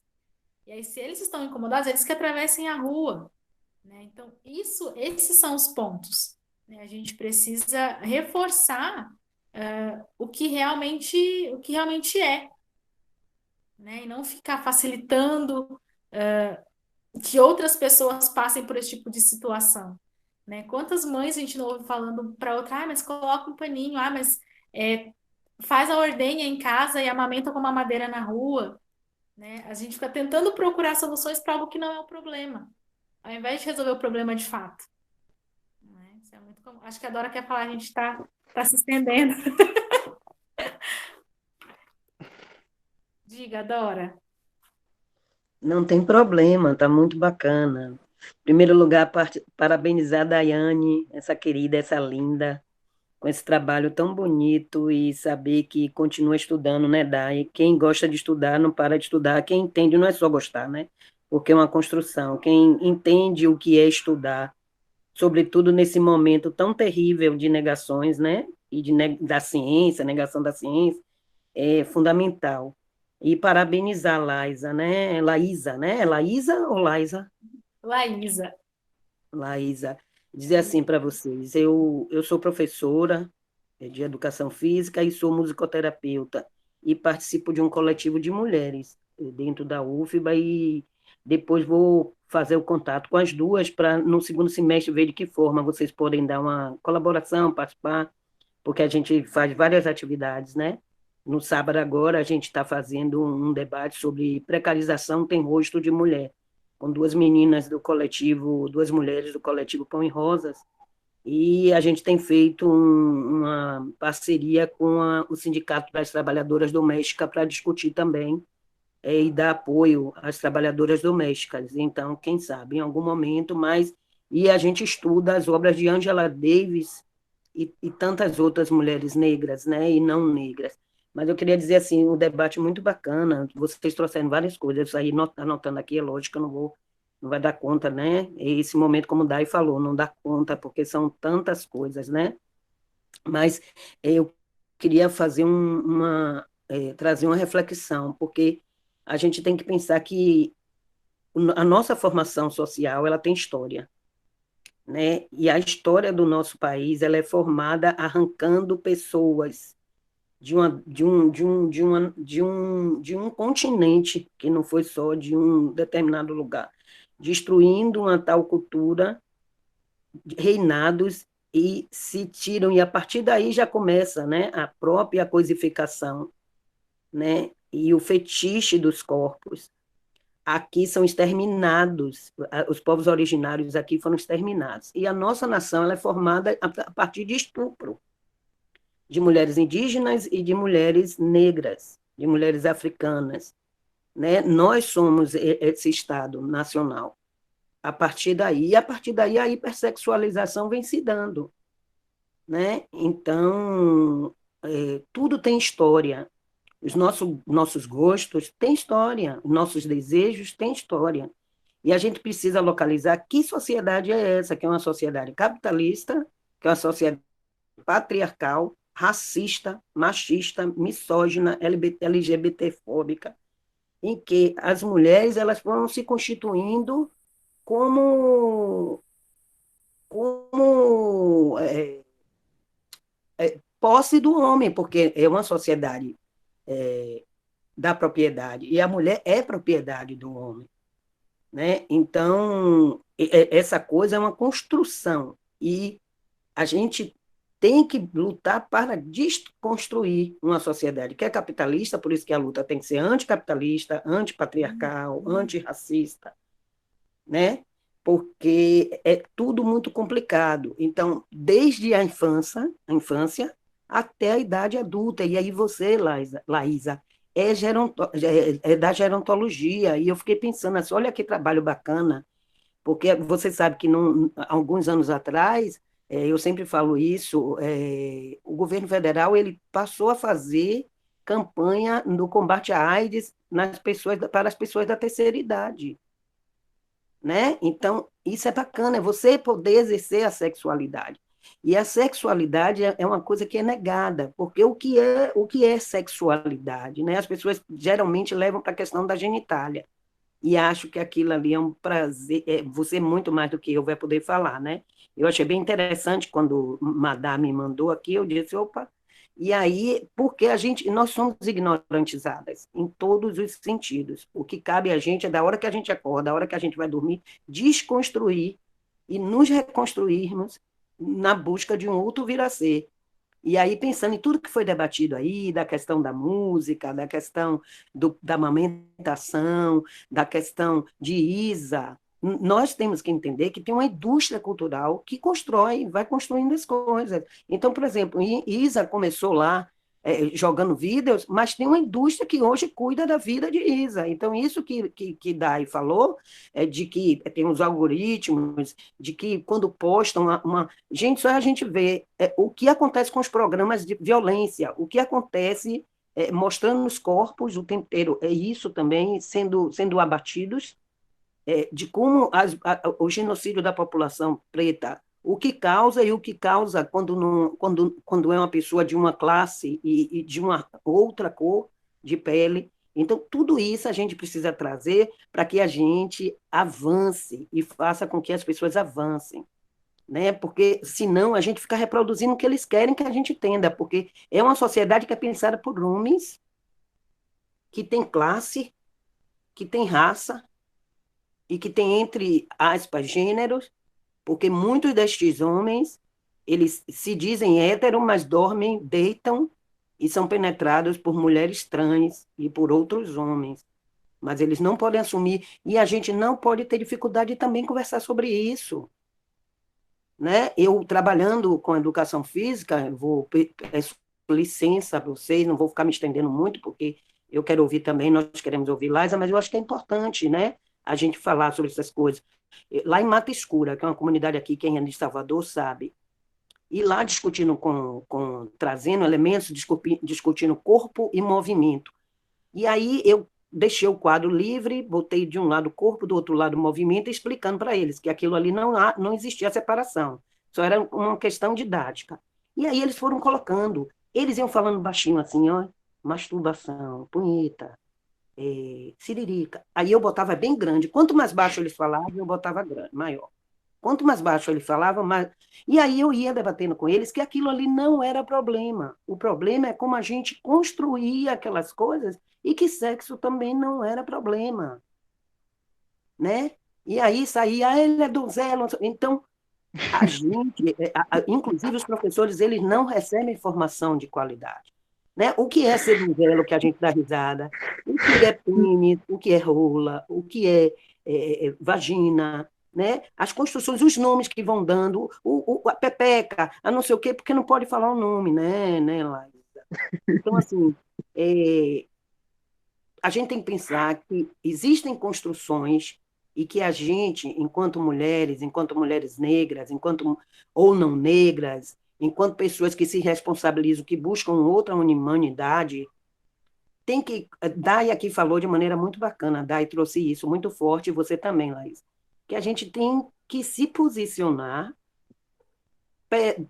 contrapondo a essa sociedade que está aí, de maneira lúcida, mas para isso o quê? A gente tem que ter conhecimento. Agora, Dai, essa roda aqui é bacana, mas a gente tem que entender, você traz uma convidada, e no momento que você traz uma convidada, essa convidada não vem de qualquer forma, ela se preparou aqui, ela tem conhecimento, e essa coisa sua de você se mostrar é você trazendo, dando visibilidade ao seu próprio trabalho, aos seus próprios estudos, e a quem vem falar, sabe por quê? Nesse momento, nós estamos sendo mortos de maneira concreta, e estamos sendo chamados a serem mortos, a ficarmos mortos, várias pessoas se cortando, se matando, tomando remédio, ficando paradas, e a gente precisa, sim, dar visibilidade, calar para ouvir quem tem conhecimento sobre das coisas, porque senão a gente se coloca também na igualdade de quem já tem conhecimento. Observe na rede social, todo mundo tem opinião sobre tudo. Não tem problema ter opinião, mas diante da ciência, olha o que está acontecendo agora, vacina ou não vacina, todo mundo sabe o que é que acontece, né? Então, vacina também é mercadoria, é geopolítica. Hipersexualização, sexo, a gente tem uma indústria de sexo imensa, atrelada à indústria das drogas, atrelada à indústria do tráfico de mulheres, né? Então, me desculpa se eu me alonguei, mas eu queria trazer essa contribuição. e dizer assim que eu fico muito feliz com duas mulheres lindas, maravilhosas e que têm muito a contribuir. Dai, seu trabalho é muito massa, querida. Jogue duro com esse e-book aí e que faça mais e que bacana essa ideia de gravar para socializar, porque hoje eu já vi dias de ter mais gente, mas hoje, porque quando as pessoas colocam, elas são tão exploradas, são oprimidas, que no momento que é um dia de descanso, entre aspas, porque tem muita gente que trabalhou hoje, é um momento que vai relaxar, vai, não quer ver determinadas coisas. E aí que vem um outro momento. Né? Eu estou lhe dizendo isso porque às vezes a gente que faz atividade, quando a gente vê que não tem um número maior, a gente fica sentida. Não, vamos buscar trazer mais pessoas para debates como esse. E que a gente possa chegar para as mulheres, esses debates, para os homens, e para as crianças, porque é negada a educação sexual e cada dia mais querem negar. Tá bom? Um abraço, gratidão, muito obrigada, que eu quero ouvir ainda Laísa e quero convidá-la, viu, Laísa? Depois vou pegar com Dai seu contato. Tá? Quando você receber lá um zap, sou eu lhe acionando. Um abraço, querida. Dora, muito obrigada, viu, pela sua contribuição. Não se alongou, não. Achei que estava muito gostoso te ouvir também. Eu acho que essa troca ela é muito boa, ela é deliciosa. E que gostoso ouvir sobre o seu trabalho também, a importância de se trabalhar a educação sexual da forma como a gente pode, como a gente consegue dentro da disciplina, né? Os professores, eles não têm realmente suporte suficiente para poder dar toda essa atenção para todos esses alunos, uma coisa que pelo o calendário escolar, pela forma como é trabalhada a educação dentro das escolas, realmente é muito difícil de se fazer. E que bom que você tem esse movimento, que você tem esse esforço, que você dá esse espaço para esses seus alunos poderem falar, poderem compartilhar, porque isso forma adultos que são conscientes, né? Isso forma adultos que vão se meter em menos enrascadas, digamos assim, né? Sexualmente falando, em relações menos abusivas, em relações menos complicadas, justamente porque conhecem, têm mais conhecimento, tiveram acesso a esse conhecimento de uma forma muito importante, muito bem passada. Então, para mim, é muito gostoso ouvir isso, né? Eu fico muito feliz em saber que você consegue fazer esse trabalho. Eu espero que outros professores, outros profissionais da área da educação também consigam, em algum momento, trabalhar um pouquinho como você faz. Isso é sensacional.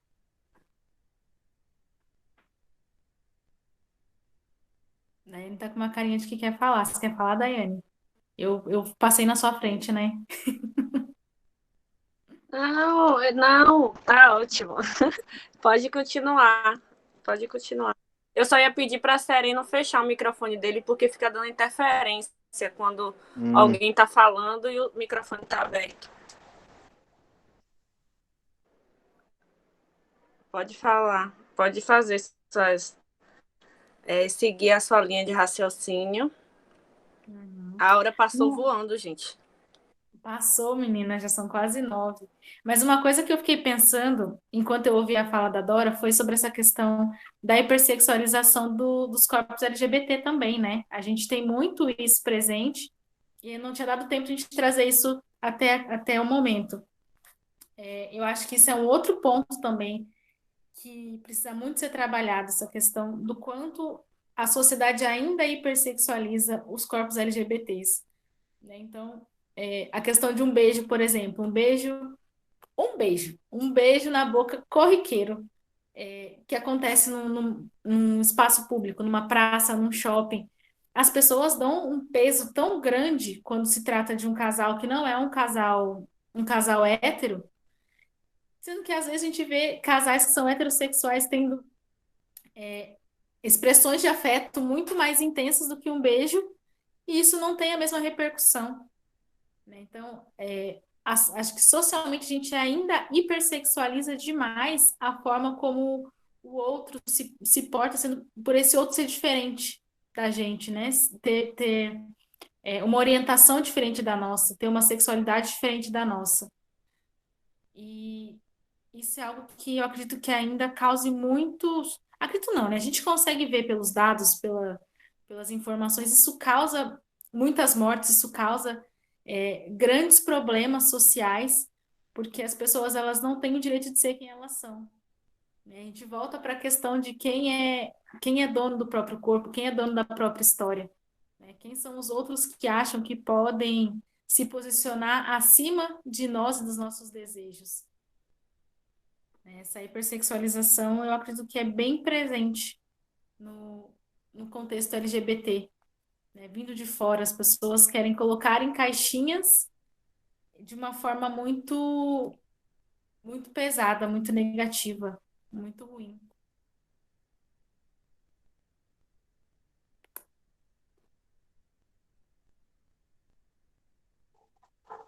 Lai ou Dai, Participem. Ah, sério, falar. Eu ia teve uma incitar as música que pessoas aí a participarem. Daqui a pouco dá nosso horário e vocês só tá quase um diálogo monólogo. Vocês escrevam, liguem o microfone e participem. Daqui a pouco a justamente gente encerra e vocês estão caladinhos mais. a gente estava falando das estruturas, vocês falaram das estruturas, a quem interessa essa hipersexualização. Teve um momento que vocês falaram, tipo, não só da pessoa que sofre a hipersexualização ou do olhar julgador, e teve uma questão que a Dora falou que é bem maior, que é a estrutura por trás disso, que é o capital por trás disso. Então, as redes sociais, elas se movem por conta de capital. É publicidade que é vendida ali, é muita propaganda que é vendida ali. E, tipo, sem isso, uma rede social não funciona, porque é uma rede que depende de uma estrutura de servidores que é muito cara de se manter. Então, a série de algoritmos que são montados para que te ofereça conteúdo, ele depende disso. Então, se violência da audiência, vai ser violência que vai ser ofertado, porque é o que vai ser mais clicado. Se é corpo, então é corpo que vai ser ofertado. Se é música que vai ser ofertado. Então tem tudo a ver com o que a gente está falando aí. São coisas que atendem a essa estrutura, a demanda dessa estrutura.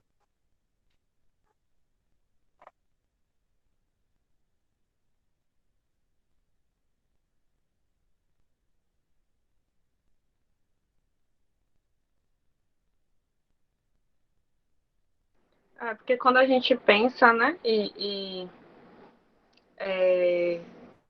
Quando a gente pensa. Eu queria trazer um exemplo aqui, né? Quando a gente pensa no radical, em alguns movimentos que são intitulados como radicalismo. E a sociedade enxerga que esse movimento, por ser extremista,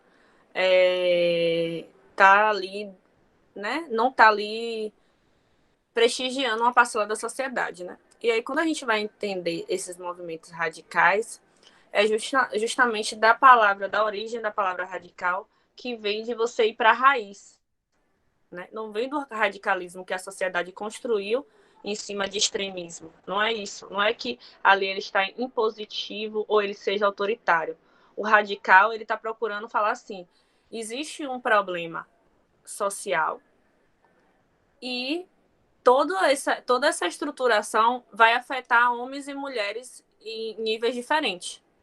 Mas o que essa estrutura ela visa? O capital.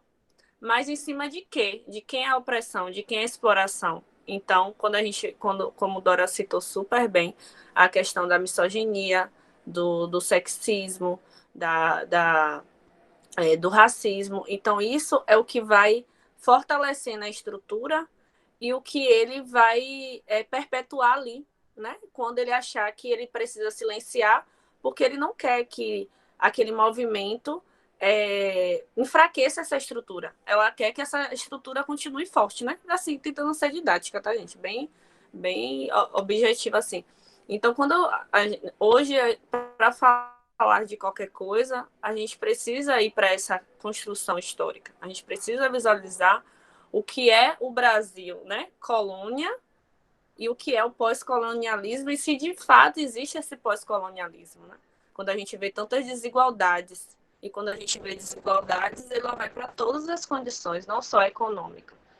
Então, hoje, e quando a gente fala de ciência, são justamente desses profissionais que estão estudando, que estão ali vendo que existe aquele problema, que existe aquela estrutura, e coletivamente qual é a melhor forma e vai fazendo a testagem. Não é simplesmente trazer um método pronto, uma receita de bolo e simplesmente abracadabra, tudo vai se solucionar, não é isso. Mas essas pesquisas fazem com que a gente olhe para as estruturas de uma outra forma e que consiga minimamente estar enfraquecendo, né? E que ela um dia desmorone, porque isso vai vencer as desigualdades sociais. Então, eu queria assim que Laísa falasse quando a gente deixou a pergunta, né? Que ela falou assim, eu gosto de pergunta porque é provocativo. Então, muita gente hoje veio por causa dessa pergunta, né? Então, eu queria assim que dentro dos seus estudos, do seu olhar, você fizesse essa pergunta, né? Falasse essa pergunta e respondesse de como seria uma forma, né? O que você acredita ali dentro não de uma resposta absoluta, mas que a gente deixar essa reflexão, né? Para todo mundo que está aqui assistindo e que veio pelo tema, veio pelo carinho com a gente. Então, acho que dessa forma você conseguiria construir um resumo, suas considerações, e aí a gente fecha. Deixa eu só dar uma contribuída para você finalizar, pode ser? Pode? Porque eu fiquei pensando aí no que Sereno falou e no que vocês estão falando, né? E Dai falou uma coisa que é o que eu defendo também, Dai, a partir da base teórica que eu estudo, e que eu milito, e que é a minha vida, que é a base marxista, que a gente precisa ir na raiz das coisas, né? Angela Davis, a partir do próprio Marx, é que a gente só vai compreender a realidade indo na raiz, né? Indo no processo histórico. E aí a gente pensar que as condições objetivas da gente, observe, cada um de nós aqui que pensarmos, como a gente pensa o mundo, como a gente age no mundo, como a gente sente, as nossas relações afetivas, familiares, amigos, ou quem se relaciona com homem, quem se relaciona com mulher, a gente vai se constituindo na história. O que a gente está fazendo agora, está pensando agora, a gente não pensava há pouco tempo atrás. Cada um de nós aqui, de maneira individual, de maneira coletiva. Então, Laísa, para a gente pensar assim, essa coisa da própria sexualidade, da hipersexualização, da importância da objetivação, da objetividade com a subjetividade, porque as duas são pares dialéticos que andam juntos. A gente só vai pensar a partir da maneira que a gente existir, né? Olha só, Daiane começou a apresentação dela de maneira bonita, né? Com os slides bonitos, e ela começa com a história da vida dela, né? Tem uma história que fez com que ela hoje se torne essa mulher e continue buscando e agindo, pensando em multiplicar para dar espaço para outras tantas mulheres, né? Então, a maneira que a gente existe, a condição de vida de Daiane hoje e de tantas outras mulheres, não é a mesma das pessoas que vieram de outras gerações das nossas ancestrais, né? Então, essa coisa da hipersexualidade, da hipersexualização, né? Na hipersexualização, da maneira que, inclusive, como a sexualidade e a educação sexual, ela chega para a gente. Então, a maneira de existir, que seria a objetividade da vida com a subjetividade. Laisa, se você pudesse colaborar, né? Muito obrigada, viu? Muito obrigada mesmo.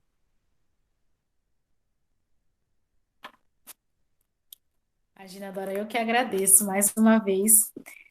Eu acredito que, para finalizar, vocês já falaram tão bonito que eu só vou complementar. Eu acredito que realmente tudo o que responde à nossa pergunta, né? Que eu acho que é algo importante a gente provocar essa questão do se existe relação realmente entre empoderamento e hipersexualização, vem muito da nossa tribo, de onde a gente vem, quais são as nossas raízes, quem foram as pessoas que nos trouxeram até aqui, quem foram as pessoas que nos acompanharam até aqui, como a gente chegou até aqui, né? Essa questão da subjetividade, a questão do hipersexualizar e do negar essa sexualização, quando a gente pensa em pessoas mais velhas, em pessoas idosas, né, que até então não se fala sobre sexo na terceira idade, a gente tem muito essa ideia de que pessoas mais velhas não têm relação sexual, não têm relações afetivas.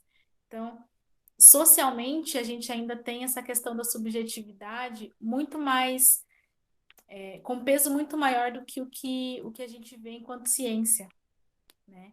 A gente ainda vem de uma sociedade que ao invés de levar em consideração o que é real, o que é científico, o que é comprovado, leva em consideração muito o achismo de pessoas que têm o poder no momento, né? Então, eu acredito que dentro de tudo que a gente conversou hoje, tudo que a gente pôde compartilhar, de todas as trocas que nós pudemos ter, a questão da educação sexual é a base de tudo. A educação como um todo é a base, mas pensando em hipersexualização, a educação sexual, o poder ter essa troca, o poder passar informação de qualidade, poder qualificar profissionais da área da educação para poder compartilhar isso. Porque a educação começa em casa, sim, mas como é que a gente vai poder transmitir uma informação e educar sexualmente jovens se a gente não teve acesso a esse tipo de informação? Então, muito do que a gente reproduz vem por falta de conhecimento, vem por falta de acesso à informação.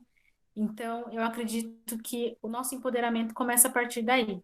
Quando a gente se conhece, quando a gente reconhece as estruturas que a gente tem, quando a gente reconhece a nossa base, as nossas raízes, quando a gente consegue separar o que realmente nos molda de uma forma positiva e o que veio conosco, o que nos foi passado e não é algo que nos acrescenta tanto nesse momento, porque nós somos pessoas diferentes, né? Nós não somos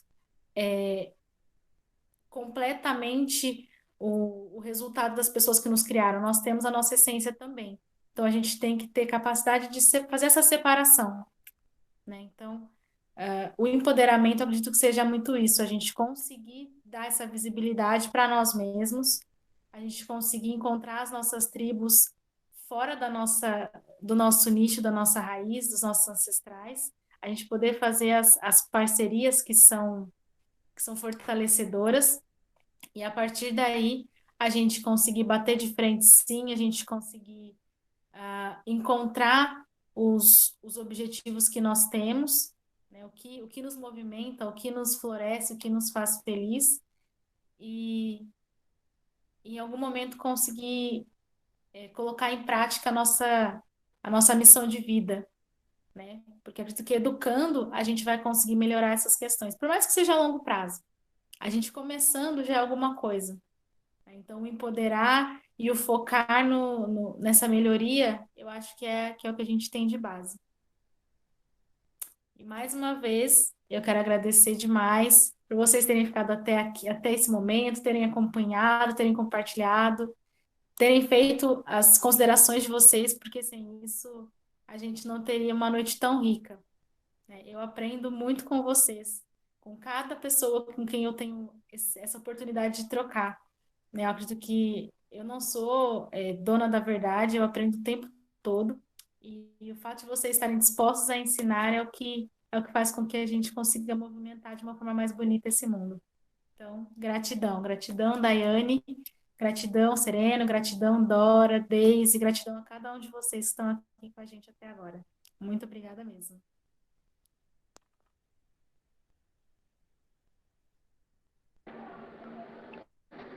Obrigada, eu que agradeço, né? E para fechar, dizer, né, que dentro do empoderamento individual para o mundo, né, para o coletivo, precisa ter o autoconhecimento. A gente precisa se conhecer e é justamente o que Laísa falou de visitar a nossa história, né, e ficar com a parte que faz sentido para a gente e a outra parte a gente se desconstruir e ganhar um mundo aí. Tá bom, gente? Eu queria agradecer a presença de todos. Quando o link tiver, quando for postado no YouTube, eu mando para vocês compartilharem com os amigos. E uma boa noite e se cuidem, tá? Obrigada, gente. Boa noite. Boa noite, Gabi. Obrigada por ter entrado. Eu te mando o link para você pegar do início, viu? Obrigada, gente. Boa noite, gente. Boa noite. Um abração, viu, para todo mundo. Muito bom. Boa Dai, noite, você é a gente. Boa miseravona, noite, Dai, viu? abração. Beijo, Laísa também, uma querida, lindona, belíssimas e poderosas. Um abraço.